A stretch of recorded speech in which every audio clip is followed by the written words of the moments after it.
Hi, welcome to this 10th episode of my marketing series that I hope will help you become more successful in your business. As a business owner myself for many years, I understand the challenges that you face. The theme of this series is how to market your business most effectively. Today, we're going to be talking about referrals and reviews. Let's start with referrals. I'm not talking about any particular technology platform here. Referrals all start with good old-fashioned word of mouth. Unless you're a total extrovert, you probably find it hard to ask your existing customers to refer you to their friends and peers. It's socially awkward. It's human nature to avoid asking for anything when it involves the risk of rejection. But word of mouth has always been a powerful way of attracting new business. I think it's hard to overestimate the power of referrals.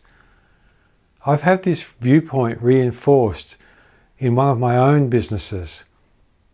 About half of my business coaching clients have come to me via word of mouth referrals.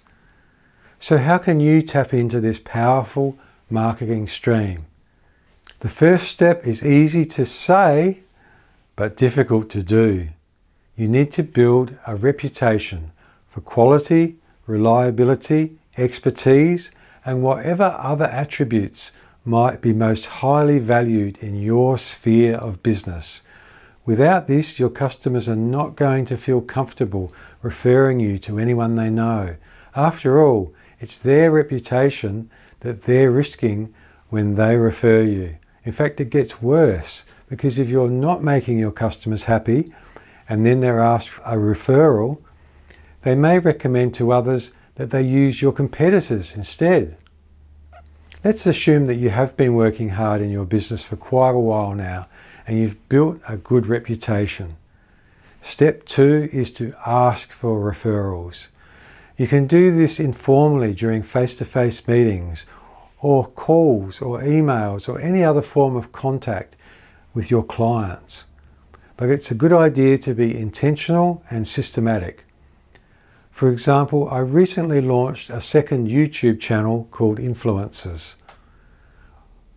Once the first episode was live, we wrote to about 60 well-established contacts, in each case with a personalised email asking them not just to watch the first video in the series themselves, but to refer it to their customers and other contacts. This leads to step 3, which is to make it as easy as possible for your potential referrer to take action on the spot. In the example of our Influencers series launch, we already had promotional material created, including links to both this material and the main video itself within our referral request emails. That meant that if any of the recipients wanted to help, they had everything they needed already at their fingertips, so there was nothing to stop them referring us immediately. This process is literally underway as I record this episode, so it's too early to gauge the results, but I'm sure it will be much better than if we hadn't stepped out and asked at all. As well as directly asking for referrals, you can join organisations such as BNI, which is short for Business Network International, or other similar groups that meet regularly and have turned networking and referrals into a well-honed art form. Other groups such as your local business chamber of commerce and service clubs are also great places for you to cultivate referrals. Now let's look at reviews, which are a much more common, lower risk recommendation for customers to make than referrals. In today's internet world, reviews have become increasingly important. Do a Google search for any common trade or business service and you'll see that Google shows a star rating being a number to one decimal point between 0 and 5.0, followed by a matching number of gold stars. Then the number of reviews that this star rating is based upon. All of this sits at the top of each search result immediately under the company name. If you click on the Google search result rather than going direct to the company's website, then immediately under the photos of that business is a larger review summary in bar chart form, and then all the reviews in full, listed in date order. I'm not a Google expert, but from what I've read, both the quality and quantity of reviews has a big impact upon which companies that the customers approach first.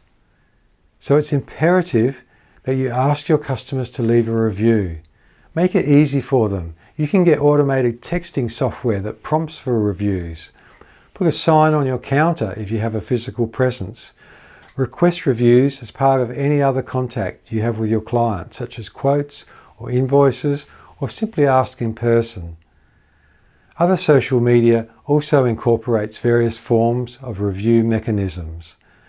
The bottom line is that if you're not out there asking for customer referrals and reviews, then you're leaving the field wide open for your competitors to gain an important advantage, and you'll be left behind fighting over the crumbs.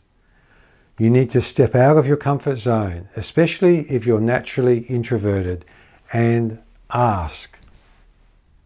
If you'd like to get my future videos as soon as they're posted, then please subscribe to my series. If you've benefited from this video, then please write a review and like this video on the screen below. And please contact me if you'd like a free personal business coaching session. I believe that with passion, consistent effort and wise advice, you can succeed in your business. I wish you all the best, and I'll see you next time.